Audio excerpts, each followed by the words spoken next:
will talk about how can you disable alerts you receive notifications on your British app. We go to figure out the solution or know how you can do that on your app. So all you have to do, you just go above this photo, click on it here. So then it's going to show for you a list like this. Then all you have to do now, just click here on settings. When you click on settings, it's going to take you to this list. Then all you have to do now, you just click here on account settings here.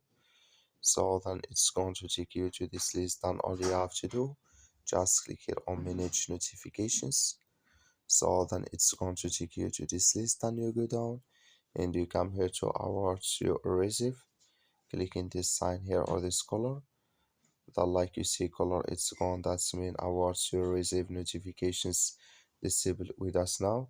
That's all you have to do. Thank you for watching. Don't forget to support us by liking, subscribe.